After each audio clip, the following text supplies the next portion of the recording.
What is the most disturbing thing you've witnessed during school on school grounds? I went to high school in a very rural part of Pennsylvania. The seniors were allowed to drive to school and would get there early and hang out in the parking lot before homeroom. Well, one day a huge buck comes strutting into the parking lot. A couple of the redneck kids decide that they are going to kill it. So they get this deer cornered against the school, and I swear on all things holy this ducking deer jumps through a window and into a classroom. They don't let anyone in the school and call the cops and game wardens to get this thing out of there. Meanwhile it's bleeding everywhere because of the glass. So after about 45 minutes they finally get a hold of it and take it outside where it runs as fast as it can towards the woods. However, there's the main road through town before you get to the woods. As it's crossing the street it gets hit by car. It was a bad day to be a deer. It's a long story, but I'll try to make it quick. A guy followed my friends and me from middle school and idled when we stopped walking. We had to split up. Seems weird, but not too weird. We chat for a while. The guy never leaves the car. I realize that the windows, even the driver's side one, is tinted, which is illegal in my state. We talk for 15+ minutes. He doesn't move. I pull out my cell phone to tell my mom I'm going to be late. The guy peels away, and that's when we noticed he had no plates. To make it worse, my best friend was going to walk 4 blocks to her empty house because her dad didn't come home till 5. And she barely weighs 110 pounds. I have no doubt she would have been abducted if I hadn't taken out my phone. Edit. For all the people asking if I told my parents, I did. Eventually. Years later. My mom was really freaked out when I told her. She's a psychotherapist, and her speciality is the family members of murder victims. Why didn't I tell anyone? Because I never connected the dots until years later. My best friend, the one whose dad came home late, didn't even remember it. I just pushed it to the back of my mind as a weird thing. Until a guy who drove a very similar car exposed himself to my cousin in the adjacent neighborhood. Now that I'm older I have more of an awareness of all the terrible things that happen to kids. In retrospect, it should have been more obvious that something was wrong, especially since my parents were always clear to stay away from strangers. The thing I think we need to learn from this is to educate kids to stay together and keep a cell phone with them. I have also learned basic self-defense, and I always carry a whistle with me just in case. Massive fight in front of school. Kid gets hatchet axe out of car and lifts it above his head to hit the other kid on the ground and probably kill him.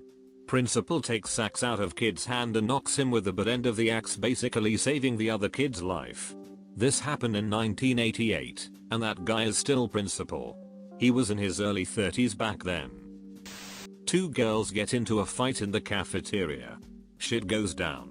Hair pulling, kicking, slapping. All of a sudden someone yells for an ambulance. Turns out during the fight one of the girls went into labor. If this was any trashier it'd be a junkyard. I was suspended because a teacher thought my camera was a bomb. Even after I proved to the principal and the police that it was just a camera, I was still suspended. Their reasoning is that they wanted to be perceived as being hard on bomb threats, which I'm all for, except for the part where everyone knew it was not a bomb. We had a student who just came in from Nigeria. One day some kid pulled the fire alarm for kicks, and after the count we noticed the Nigerian kid wasn't outside. So we started looking all over the school. The police were called and hours passed, still no luck. Towards the end of the day someone heard whimpering out of a very small space behind the Coke machine. We took a look, and there he was, curled up with tears rolling down his face, shaking uncontrollably. A teacher reached out, but he would push further back. Finally he was coached out and taken to the principal's office. As it turns out the fire alarm was the same as the one used to alert his community of an incoming gang attack, which often meant ethnic cleansing. The boy was a refugee and had no parents. I can only imagine the horrors that child has seen to react that way to an alarm. That experience has stuck with me my whole life, and serves as a reminder of just how good we have it in Canada. TLDR, refugee at my school hid because he thought the fire alarm meant ethnic cleansing was about to happen. Edit, no, I do not know how he is doing now. But I can tell you that after that experience he went on to be quite popular in school. His name is Mo, short for Mohammed. This is back in 1998, so for the life of me I cannot remember his last name, wish I could. Telling this story has really ignited an interest as to where he is now. Some dumbass got on one knee and asked a girl out. Asked her out. TLDR, I was a dumbass in high school. Our PTA lady died in front of the entire school when I was in 3rd grade. We had an assembly and she was speaking, and had a history of fainting. This time instead of fainting her heart stopped and she just fell over. It was incredibly sad. She was a really nice lady. Her son was in the audience too. Edit, I believe she was the principal's secretary or assistant, but she also the head of the Parent Teachers Association, so we just referred to her as the PTA lady. Not really disturbing, but I watched a kid get tased my 7th grade year. He was a very obnoxious 8th grade kid. Stood on top of a table in the cafeteria one morning and started doing pelvic thrusts. One of the teachers who happened to be around walked over and told him to stop. He hit her, and she proceeded to chase that bastard around until he dove under the table and got away from her. He ran straight into the school resource office. He then proceeded to punch the SRO in the gut pretty hard and bolted for the cafeteria door. SRO followed in hot pursuit. I went out to the hall to see what happened, and when I turned the corner, there the little ducker was on his ass after being tased. 10 out of 10 would witness again. Someone wrote on the bathroom wall, "Duck this school, bomb on Thursday," which naturally caused a big thing that obviously resulted in nothing. The next week one of my friends goes to the same bathroom with a Sharpie and writes, "Duck these muggles, basilisk on Thursday," which all the students found hilarious. The faculty, less so. Young girl who was always in trouble took her duckling to school one day, just walked around with it in her pocket. At some point she decided to take her shoes off, and was running around in and out of the classroom during class in just her socks. Sure enough, she slipped and fell. It practically exploded in her pocket. I can still remember her face and the screaming when she pulled a handful of mint duckling out of her pocket. It was as if the duckling's head had been degloved. When I was in 10th grade I was friends with an 11th grader we'll call Doug. Doug was a seriously damaged dude. Lots of family issues. He was currently in foster care, etc. We had basically become friends through a mutual friend, but got on really well. He was this tall kid with a mohawk and piercings, and people were sort of intimidated by him. I was top of my class, captain of the debate team, on the academic squad, etc. It was a weird friendship. Anyway, Doug had a best friend, another girl who was equally ducked up and damaged. And they loved each other, not romantically, but the way that people who truly have no one else who gets it love each other. So we're sitting in biology one morning, the only class we had together, when there is an announcement. Doug's best friend killed herself the night before. The class goes totally silent, and you can feel the air shift as everyone turns to look at him. There was this pause, like when something is teetering on an edge and you are waiting to see if it falls. It fell. He went completely nuts. Flinging desks over, hurling beakers and shit. The teacher hustles everyone out into the hallway. He's pulling me out the door as I'm begging him to let me go back and try to talk to Doug. I slipped back in as he was turning to call the office. I just sort of stood there while Doug continued rampaging. He sort of got near me and I reached out and put my hand on his shoulder. By the time the school resource officer and everyone else got there, I had him in the corner of a couple lab tables laying in my lap just sobbing. Fortunately, our SRO was actually a really kind lady, and rather than busting all, "He's a danger, blah blah blah," she very kindly asked me to ask him to walk to the office so we could sit and talk. She let me stay with him the whole time. It honestly might have been the first time I realized just how ducking badly life can suck. How badly it can kick people and just roll over them. When I was in grade 3, we had an 8th grader beat up a kindergartner over a basketball. Police and an ambulance were called in, and I saw the entire thing go down. To a 3rd grader, that shit was intense. Dude kicking a 5-year-old's ass when you are 13. That mother ducker needs professional help. A 15-year-old girl smashing another girl's head into the side of a bus, while a bunch of other people filmed it on phones. Reason given for the head smashing? The second girl started dating a boy the first one split up with several years before.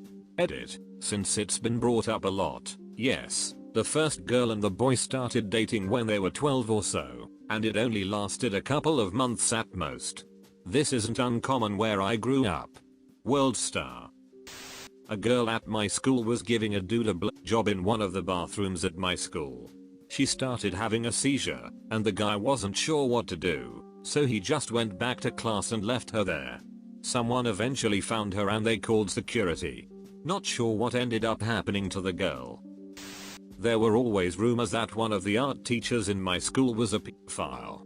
He wouldn't give actual lessons. He'd just tell us to draw, then sit at his computer for 10 minutes before going into this little cupboard for a few minutes, after which he'd come out and wash his hands. He'd repeat this maybe 2 or 3 times during an hour-long class.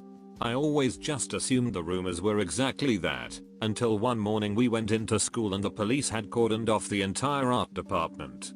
They seized the computers, on which they found something like 10,000 photos of indecent images of kids, including some of pupils from our school. Duck you, Mr. Gray. Not disturbing, but in 3rd or 2nd grade, my friend brought stink bombs to school, the ones that inflate with pressure, and gave one to me and kept one for himself. Before school started we were playing on the playground, and just as I'm about to go line up I check my backpack, and mine was inflated. I quickly throw that shit as far away as I could. Some native kids ran over there and started stomping on it thinking it was funny. Before mine went off, I kicked my friend's backpack. Asshole move, I know. His started inflating as well. He threw his as far out as well. Some more kids went over to stomp on his. Both blew up, and about 10 to 15 kids had to go home because they stunk so bad. My buddy and I got ISS for a month. 10th grade English class, new girl would sit in the back of the room and dig into her wrists with a safety pin. She wasn't there a week before she did enough damage at lunchtime to pull out one of her veins or some shit. Edit, if I recall correctly, many people reported her, but she weaseled her way out of help until the lunch event. She never came back to school after that, and I can only hope she got the help she needed. For the people wondering about the age, this was 10th grade in America, so 15 to 16 years old.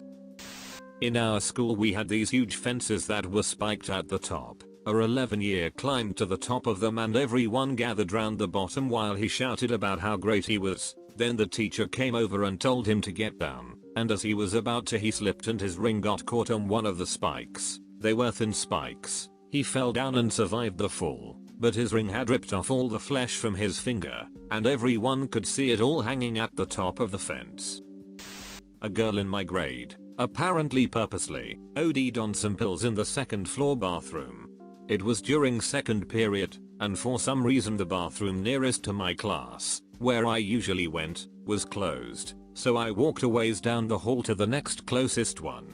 I enter the bathroom, and as I'm about to go into a stall I look to the floor and see someone lying on the floor of the handicapped stall across from me. I tried the stall door and it was locked, so I crawled under a bit and got a grip on this girl and dragged her out.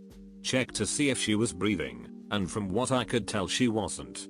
I ran out into the hall and yelled to the nearest hall monitor, staff, I spotted, and told her to come quickly and radio for someone to call an ambulance. Within about a minute she and a few other people had gathered around and were trying to administer CPR. Not sure what happened after that. The lady I'd flagged down, notorious in our school for being a serious bitch, started yelling at me while another staff member was asking me questions, saying that I was crowding the area and needed to leave.